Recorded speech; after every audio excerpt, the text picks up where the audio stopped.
Hello my friends and welcome to episode 21.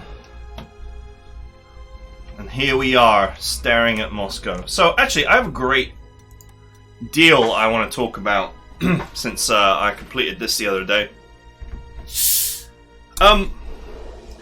So it kind of dawned on me while I was chilling out and thinking about this game that the developers like to do this thing where the AI throws its aircraft at you in, say, the first 4 to 10 turns. And then you establish air superiority. And then what happens is the weather gets progressively worse and more random. And the weather is random, but seems to be weighted towards certain conditions.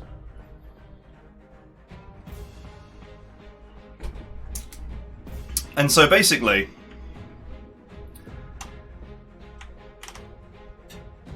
I feel like relying on aircraft is just a bad idea.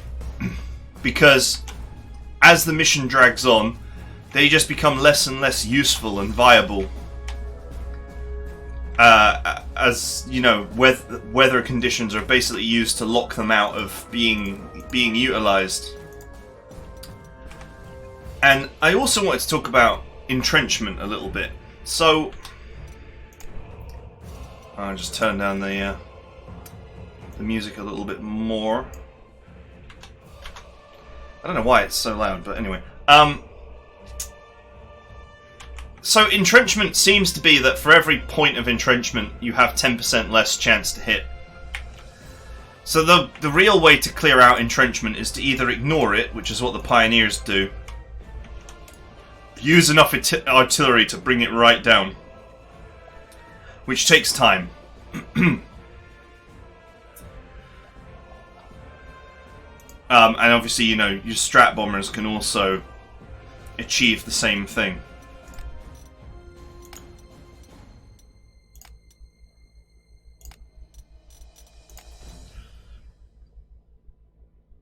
So, what I'm sort of driving at is, I actually need a way, and I think I've come up with a way, to just wholesale start ransacking infantry that's fully fortified.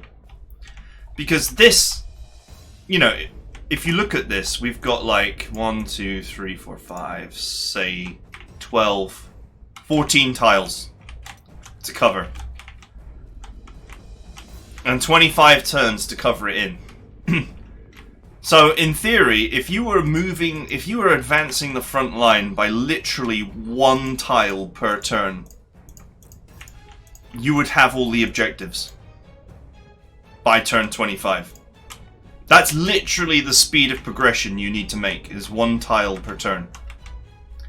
But, if this whole city is filled with conscripts,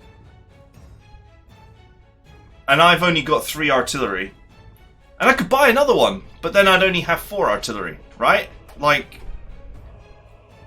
it's not, 4 artillery or 3 artillery and a strat bomber, I could buy some more strat bombers for when they would be, able to operate. But nevertheless, the most infantry I could probably bring down to my level, as it were, is 2. And so I had an idea. Do I have a method by which... This smiling man, he's the best. Them 0 slots. Do I have a method by which I can attack infantry in entrenchment and actually just wholesale destroy them fast? Even if there's, a prestige cost to it. Now, here's the thing. Engineers can be used to push infantry out. But they are fragile. They have a defense rating of 8, which is, terrible compared to the nearest tank. I mean, The old flame tank has got a ground defense of 12. So that's considerably better, although its actual close defense is 0. Some of you are probably starting to realize what I'm driving at here. I have heroes available that do various things. But one thing that I did have was this hero, the Vigilant stat or ability, basically prevents the close defense rating from being used. And I used this to great effect on this tank, where it could park next to infantry and they couldn't hurt it. But with 10 entrenchment, the tank couldn't really hurt them either. I had to bring the entrenchment down to, say, 9 or 8 before I could actually get a couple of kills, and only a couple of kills. So, what if, because this, you know, the old flame tank has got the ability to ignore entrenchment. So, what if I bump them up even further?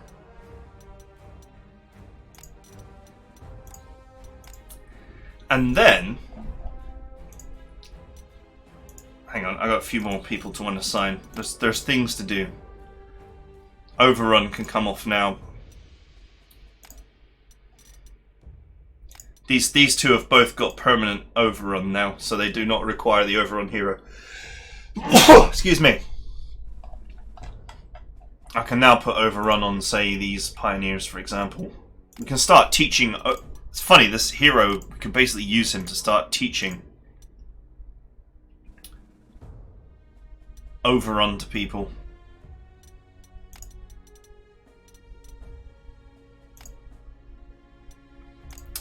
Okay. We'll give this scout card hang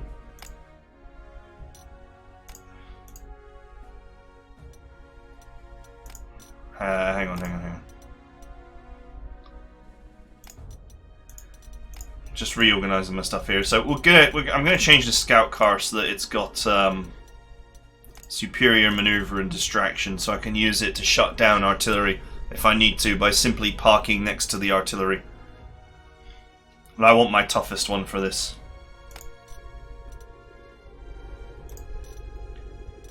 I'll give it a distinctive camouflage so I know that it's that one at a glance. There's no longer anything distinctive about this, so I will stick the default back on. Right. So, going back to my point, which was sort of a bit rambly here. The only units that can really pressurize infantry that's fully entrenched are engineers and the flame tanks. The flame tanks are far superior, but they have a close defense of 0, which means that once the engagement starts, they take heavy casualties, even though they've got a high initiative. So, what I figured, or what I devised, was, what if we had Vigilant, so that our close defense rating can't be used. We had Rapid Fire, so that our offensive is incredibly powerful. And we have On the Roll. So, basically my plan is to feed enemy infantry to this tank until such time as it's so powerful that that it can just wipe out infantry in one blast. And I will literally just overrun, steamroll my way through the whole city. That was the idea. It does not yet have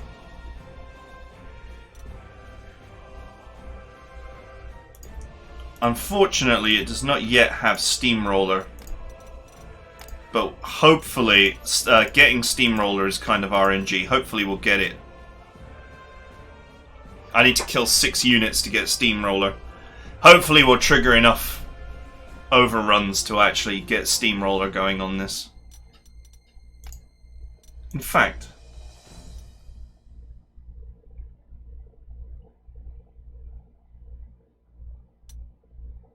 I really do want Steamroller to...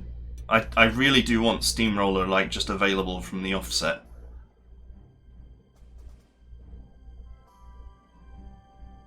Wow, it's like Christmassy music has just started or something. How much would it cost me to change this?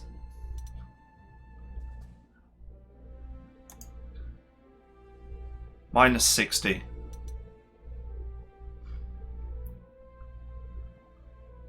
What have we got at the moment? An OS J. What's the price of an OS J? If there's no prestige cost, I might just swap these units around.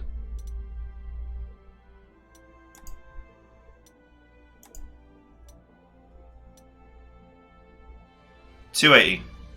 Flam Panzer is $230.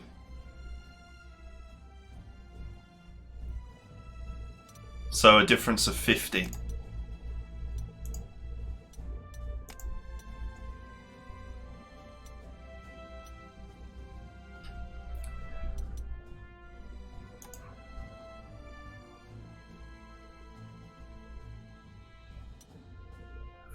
Can I do that?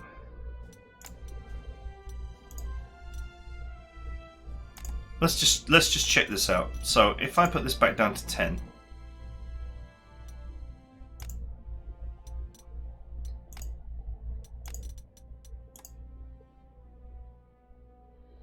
Huh, I lose like 1 point of prestige doing that.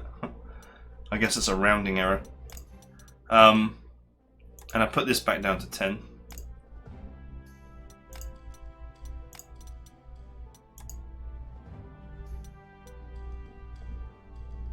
Oh no, I'm actually gaining prestige.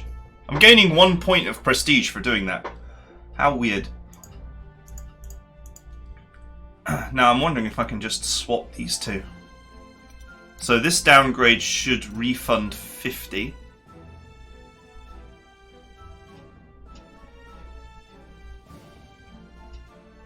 But it doesn't, it refunds like -4.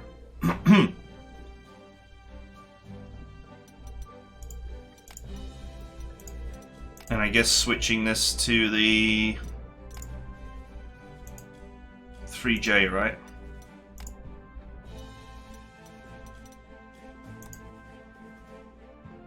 Okay, switching the Flam Panzer to the 3J actually costs 50. So that makes perfect sense. That's what we were expecting. Switching the 3J to the Flam Panzer is -50. So it's fine, I can do that. Okay, cool.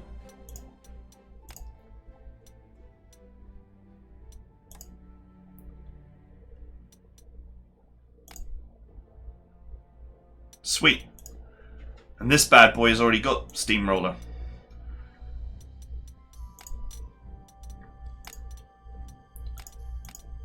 Mwahaha.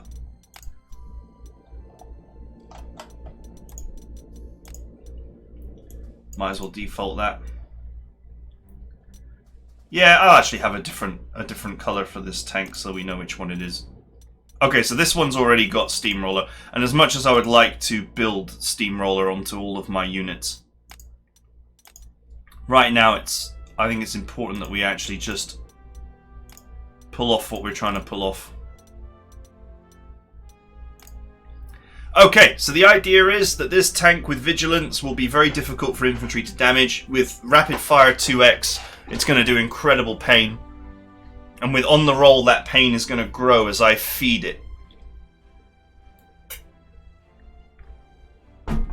And if we get it to anywhere near what we got it in, you know, in some other missions, I managed to get On the Roll up to like +16. If we get it to that level, I think we'll be able to steamroller our way through infantry in one blast. And it will be glorious. What is with this jivey music?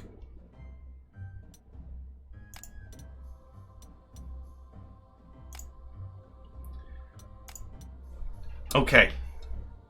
Upgrades. Nope. Nothing I want to do with my tanks. I think there's a new tactical bomber. Strat bomber, maybe.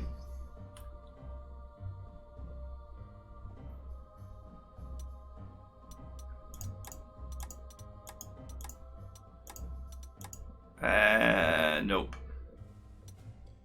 It's like anti-shipping.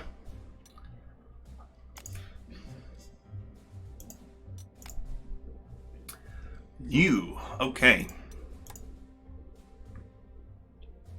Alright, all-round improvement. Sweet.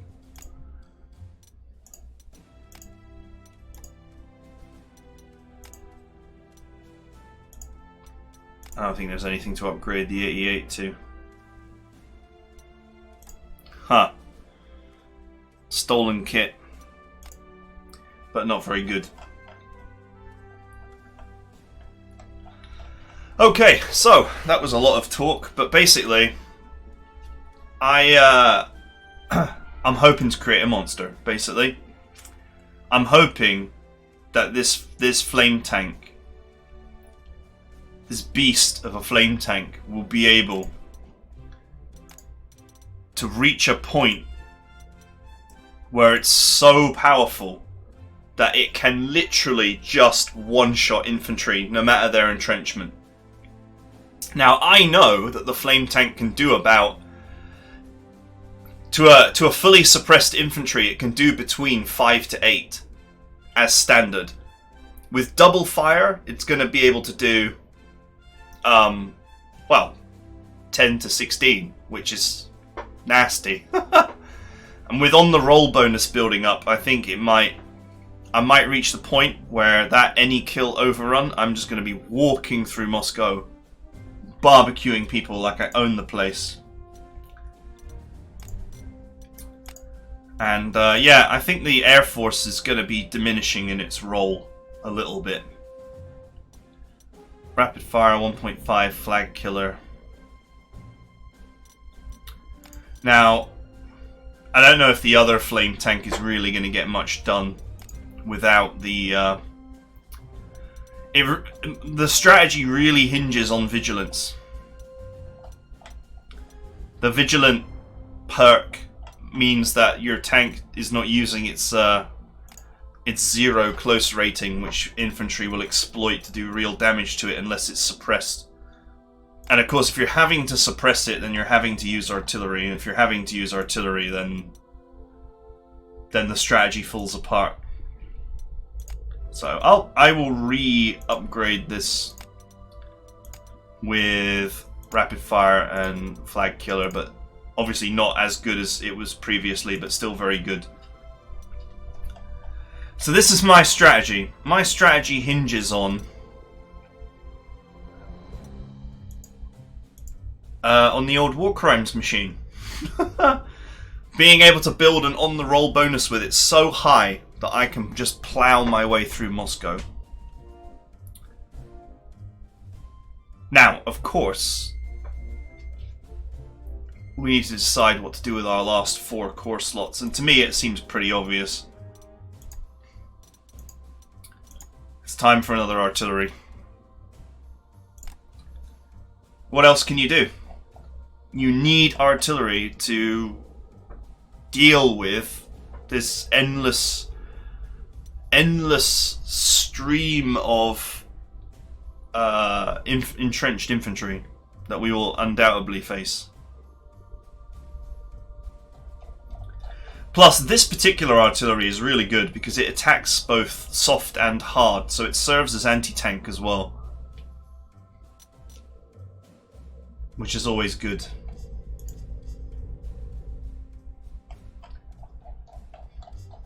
I'm actually surprisingly dependent on my dive bombers to take out enemy tanks, but so far enemy tanks have generally not been a problem, and the way that they charge in usually enables you to surround them with recon cars and force them to surrender. Right, so now let's look at the deployment. So obviously The detachment team is going to require tanks.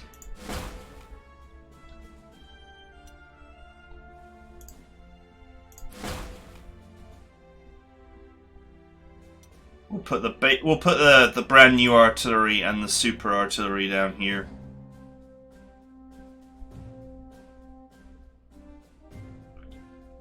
I'm concerned with so few deployment slots down here that pushing is going to be very difficult. But what these engineers can do is, between the two artillery and the engineers, we can suppress one group of infantry, and then we can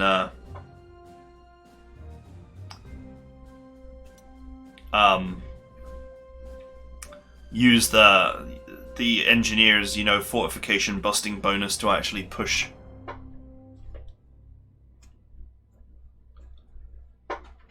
I would be tempted to actually deploy a second set of infantry down here.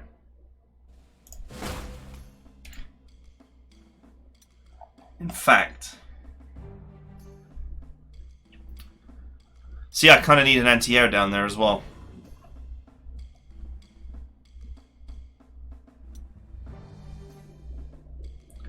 At least until such time as the Soviet Air Force is in the ground. See, I could also do with a recon car down here. In fact, I think that's a very good idea. The lack of deployment space is the biggest problem down here.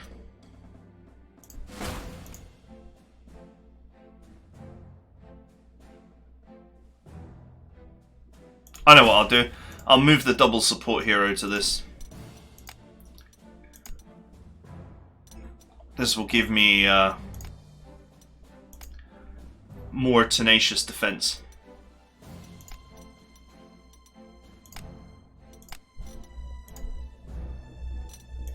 I'll just mark it so I know which one it is. Yeah, the double support artillery here will actually provide, depending on what's here, this will provide me with a superior defense, which will allow me to either just draw a line here or slowly push. I'll have to rely on air support to support this team in pushing. And that's fine. Okay.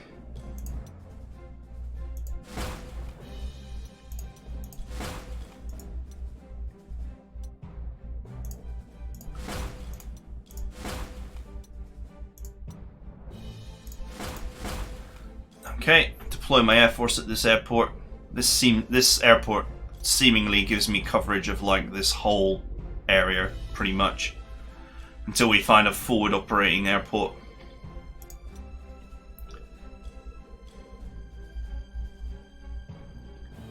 These cities don't seem to matter at all. Obviously they provide supply and so forth, but actually the heart of the matter is to deploy here and push up this way, so... Plus, this is actually a strategic objective, which I do have to defend. Not that I plan to do very much defending.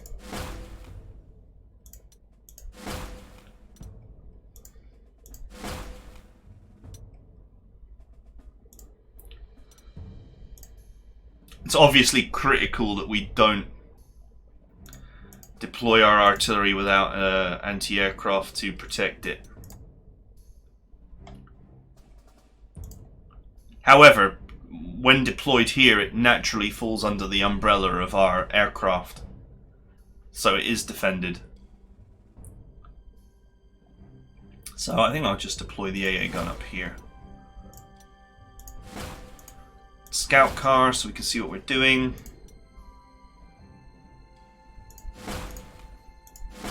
Okay, the main push is ready.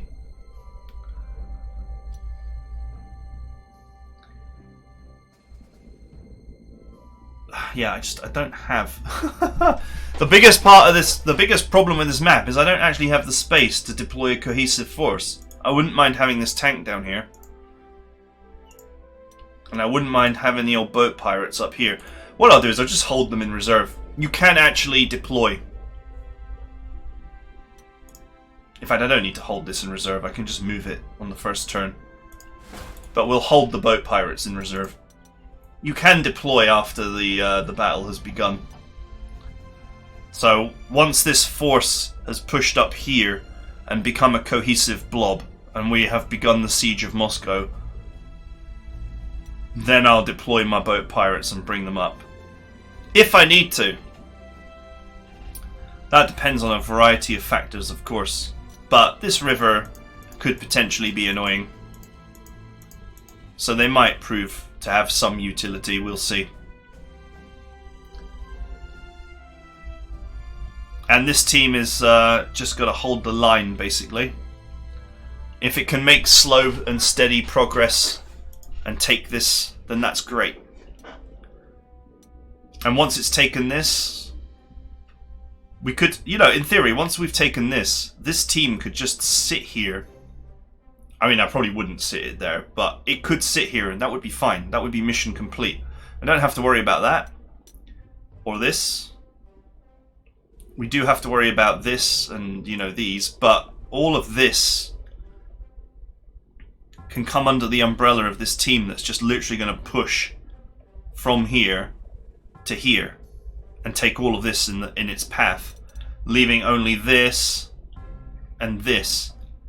These are the two things that actually bother me the most.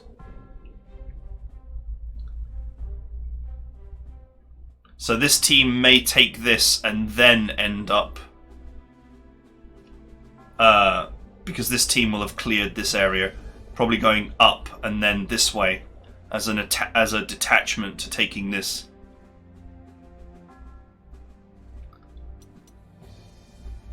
Something like that. Now, in the briefing, the dude said that that there would be reinforcements coming. We have seen in previous missions that there are enemy tanks that seem to get triggered about halfway in and they just charge at you. So I'm expecting similar behavior from the AI there. So that's something we have to think about. But to be honest, if a load of tanks come up here and they just charge at the nearest enemy, then they're going to end up washing up against my front line anyway. And that's fine. We'll deal with that. Okay. So that's it for now. That's my deployment talk. I don't think there's anything else I want to do in terms of deployment. I've rearranged some heroes around based on a corny strategy that I came up with, which I hope will be successful. And I'm moving my Overrun hero around. Eventually I think I'm going to teach Overrun to everybody. I don't know if Overrun can be on, you know, I don't think you can teach Overrun to artillery. You could probably teach Overrun to anti-aircraft by putting it in anti-tank mode. That would allow it to do overruns. But, you know, we're talking like the mega far future here where I've taught Overrun to all my infantry, so that's whatever. And my engineers these days are just serving for the Entrenchment ignore bonus, which hopefully we won't need it so much as our War Crimes tank gains power. I would have made it 15 strong, but actually feels like a waste of a core slot. So that's it for now. It's good to have these deployment talks, I think. They're not for everybody, but it's just a huge part of, you know, part of the battle is won. Deciding on the opening deployment. And this is what I've decided on. And rearranging my heroes. Just going to show how powerful Killer Team is as a set. Although I don't think any of the heroes I'm using here were actually part of my Killer Team. They're all ones that I've found. But yeah, that's going to be my strategy for next time. So I hope you enjoyed this deployment talk, and next time we're going to get stuck in. And I will see you then.